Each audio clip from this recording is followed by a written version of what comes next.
Welcome to Catalyze. I'm Sarah O'Carroll. I have with me Alan Murray, class of 77, and the CEO of Fortune Media. Alan, thank you so much for being here. Thanks for having me. So I saw on your LinkedIn that you've been a journalist since the age of 9. What does that mean? So when I was 9 years old, I was compelled to walk up and down the street in the neighborhood where I lived and ask people about what was going on in their lives. You know, their grandmother was visiting, they had lost their cat, they won the swim meet. And I took notes and then went home and wrote it all up on a newsletter. And my mother would type it up using a special carbon paper. And then I had this jelly sheet printer, and I could take the carbon copy and put it on the printer and then run off about 30 copies of it. And I sold them in the neighborhood for 5 cents. So that's what it means. It's always kind of bothered me, and particularly when I was at North Carolina. I think I went through a period where it bothered me that my career had been determined before I was really old enough to make an intelligent decision. And I, for a while, I said, you know what? I'm not going to be a journalist. I'm going to go to law school. I'm going to do something completely different. But I finally gave into the urge. It's clearly what I was destined to do. Did you grow up in a family of journalists as well, or where else do you think that came from? Not at all. I have no idea. I did not grow up in a family of journalists. My father worked for Westinghouse and was in sales. I have no idea where it came from. But you know what I can say in retrospect, putting a rationale on it after the fact, is what's great about being a journalist is that you are constantly learning new things. Constantly. You're thrown into situations where you have to learn new things. And I love that. And I've loved it my entire life. And even when I've been in predominantly management roles, as I am now, I have clung to a piece of my journalism existence for precisely that reason. It keeps you curious and focused and interested in what's going on in the world, and makes you try and distill it into concise and clear words. Now, you studied English literature at Carolina. Can you tell us about that experience, knowing you were interested in journalism? Yeah, I thought about majoring in journalism. I took a few journalism courses, but by that time I had done a lot of journalism in the world. And the first journalism course I took, they asked me to write a story for the teacher. And I thought, I don't want to write a story for a teacher. I write stories for people. And so I pretty quickly got frustrated with the notion of learning journalism in a classroom and changed my major to English literature, which I loved. And by the way, for a while, when asked by young journalists whether they should major in journalism, I advised them not to. But my opinion on that has changed in recent years because the practice of journalism has become so much more complicated than it used to be and requires so many more technical skills. I mean, the best journalists today come out understanding how to shoot a video and edit a video on their own, and understanding, if not how to write code, at least how code works, and how to build an audience over social media. There's just so much more to journalism in the digital world than there was in the print world that I think the argument for journalism education is stronger than it used to be. So you seem to have had a traditional path in journalism where, after graduating, you returned to Chattanooga, Tennessee, the city where you attended high school, to serve as an editor to the Chattanooga Times Free Press. I wanted to ask whether you miss being as close to your readers as you were at the start of your career, and how you've redefined community in the roles you've had since, particularly now at Fortune. I love that question, Sarah, and I thank you for asking it. I don't think anyone's asked me that before. Look, I believe community is at the core of journalism. You have to understand, you don't write the same way for everyone. You have to understand who you're writing for. And in the old days, when community was defined by geography, you sort of understood that. But I still write for communities. I mean, I do a newsletter called the CEO Daily. I write 300 words for the top of it every weekday, and it's sort of how I cling to sanity, and it lets me do the management parts of my job that follow. And that's a very, very clear and satisfying community. I hear from those readers, dozens of them respond to me every day. I respond back. They know how I view the world. They let me know how they view the world. To me, that's a big part of the fun of journalism, and has become much, much more common in the digital world uh, than it was in the print world. It's just that the communities are defined differently. Whereas they were defined by geography in the past, they're now defined by communities of interest. Yeah, I think in this age where attention spans are as short as a TikTok, there's still such a strong readership out there for newsletters, for example, and that gives me some confidence that people still want good information. They're just consuming it in very different ways. Yeah, look, it's good and it's bad. I mean, people seek out the kind of information that they need. And so I love my readers, and I know what their interests are, and I know how to feed them every day. But what's lost is any sort of common factual basis for discussion, dinner table conversation, or democracy. I mean, we're in the middle of a great example of that right now. I even some of my newsletter readers, I can't believe the things they say about fraud in the last election. So, but there's no evidence of that. And every state in the country, whether it was under Democratic or Republican leadership, certified the election results. And every court that was asked to consider fraud came to the conclusion that there was no fraud of a significant enough scale to make any difference in the election. It all seems so clear to me on a factual basis, and yet a huge portion of the American population believes something very, very different. So we don't what we've lost, what we've gained in journalism is the creation of these tight communities. That's very satisfying, where you're writing for people who know you and believe in you, and share ideas. But what we've lost is any sort of basis for public discourse. you know we just don't agree on the most basic facts of our lives and national existence, which is disturbing. Well, in addition to polarization, I think if we were hashing out the history of mass media, I think our current era would also be in part defined by disinformation. Now, Fortune has a great benefit of having a name and a reputation, but the downside, it seems, is the same for everybody else, in that the outlet also has to fight this jungle of information and misinformation in people's streams and feeds. How does Fortune stand out and leverage that name recognition amidst this just thicket of noise?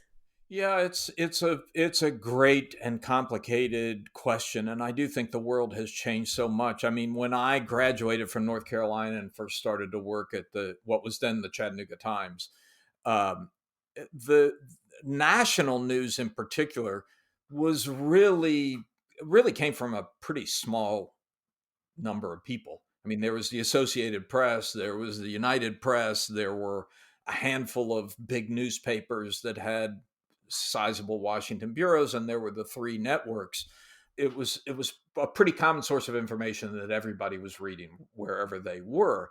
And of course, the critique of that was that those people they thought too much alike. They spent too much time having lunch together, and they saw the world in similar ways. And I think that's probably true. And there were probably some biases in the way they approached the news, but at least you had some common framework to discuss. That's just gone. That's gone. I mean, I read the New York Times every morning, but I'm well aware that half the country doesn't believe anything they read in the New York Times. I think it's a shame, not because I think the New York Times doesn't have biases inherent in its structure. I think it does, but it also has a pretty rigorous culture of fact checking, error correcting, seeking out multiple sides to a story, things like that assure better information than the posts that show up on Facebook that may well be from a Russian troll farm. So yeah, I think we're in a very tough place. It's a little different in business news, and I felt this when I was at the Wall Street Journal, where I spent most of my career, because business news readers are often reading to find information on which they will make bets. They put money on the line. So they really can't afford to be dealing with distorted information.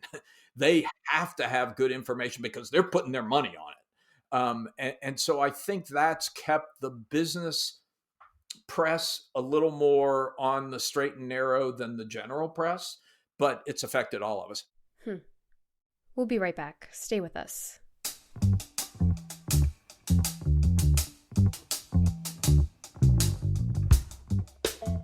If you're interested in hearing more from Alan, you'll want to join us for his virtual alumni speaker series event coming up on Wednesday, January 27th. Alan will talk about restoring trust in America. His talk starts at 4 p.m. Eastern Time, and you can find more information on the Morehead-Cain Network.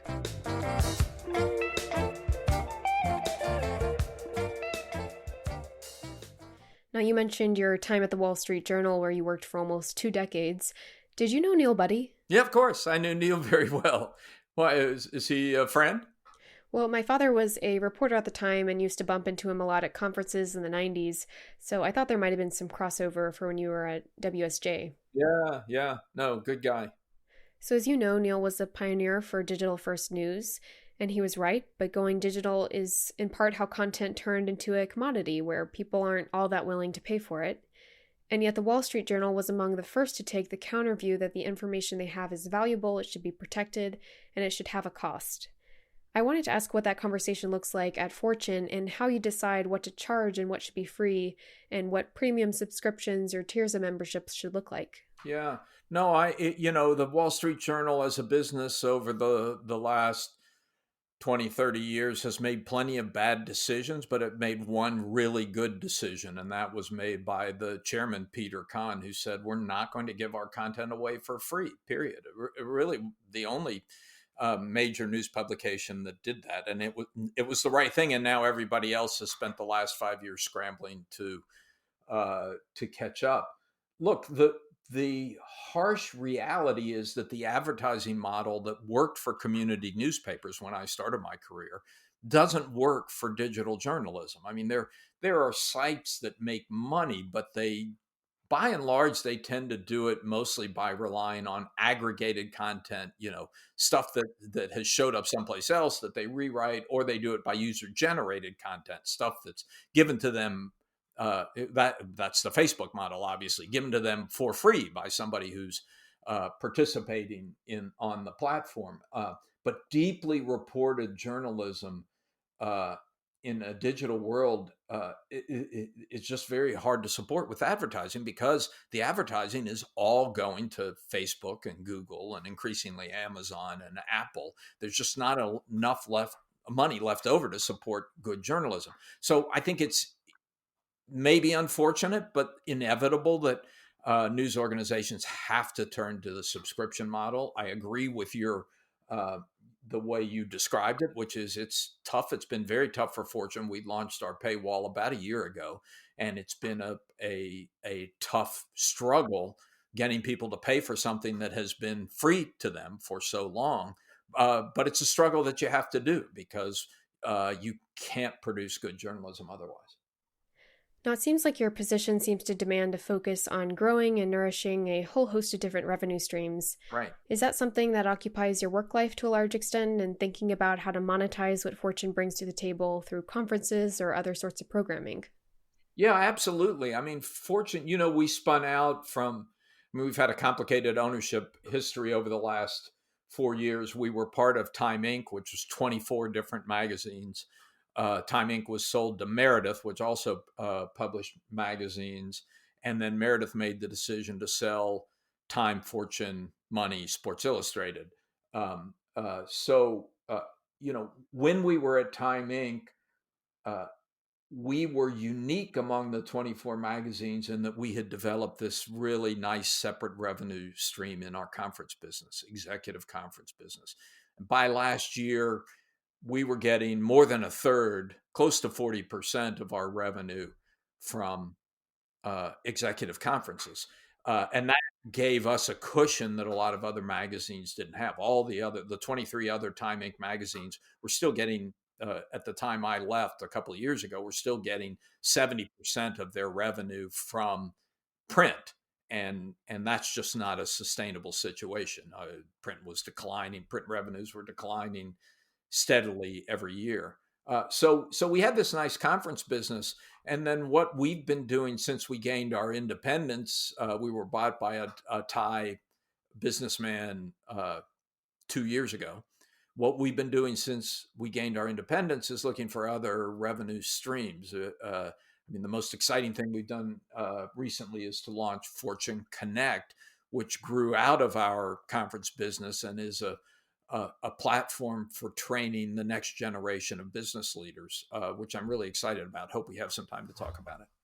Yeah, would love to hear more about that. So tell us how you're thinking that program will expand in the year ahead and the sort of audience you're looking at and what you hope they get most out of it. Yeah, well, it is a digital transformation story. You know, we ran these successful, profitable conferences, uh, mostly attended by CEOs and very, very senior business leaders. We had our most powerful women's conference. We had our Fortune Brainstorm Tech, the Fortune Global Forum. But I began to notice that what the top executives who attended those events were telling me was, you know, this is great. We love it. It's a great way to keep up with what's going on in the business world. Change is happening so fast. We need these events to share ideas, and you guys do a good job putting them on and focusing on the latest trends and developments. But the real need for this is not at my level, the CEO level or the C-suite level. It's about 2 or 3 levels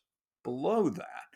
And I heard this story repeatedly from different industries of, you know, the best people in their companies mastered their business, but at some points that they reached a level where they really needed to understand the business world more broadly, and that was where the need was.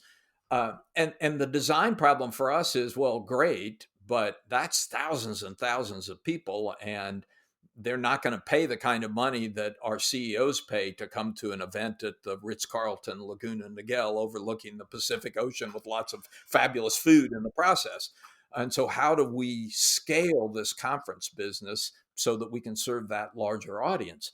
And the pandemic forced us to learn that lesson. We had never done a virtual conference before March 12th. We've done more than 100 of them since March 12th. We've learned the power of digital platforms in creating communities, back to your original discussion about communities. And it gave us the design breakthrough we needed to launch Fortune Connect. And we now have 1,200 executives who are Fortune Connect fellows. They're from some of the biggest and best companies in the world. Salesforce, Workday, Accenture, IBM, Genpact, Royal Bank of Canada. It's really a great group, global group.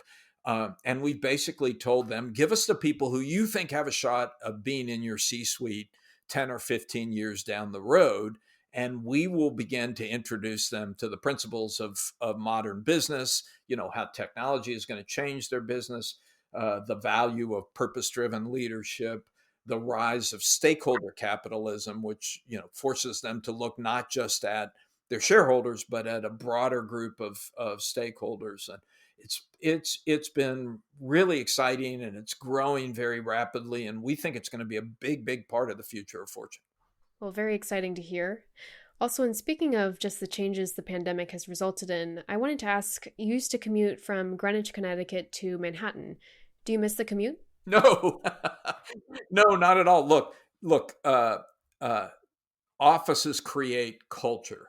Um, we moved out of the Time Inc. / Meredith offices with 24 other publications where everything was siloed in October of 2019 into our own offices in Lower Manhattan. And it was great. For 6 months, it was glorious. I mean, the fact that the Fortune team was all together and not split up into different departments, and we were working together and talking together. And if you had a problem, you could just walk, you know, 100 feet to somebody's desk to solve it.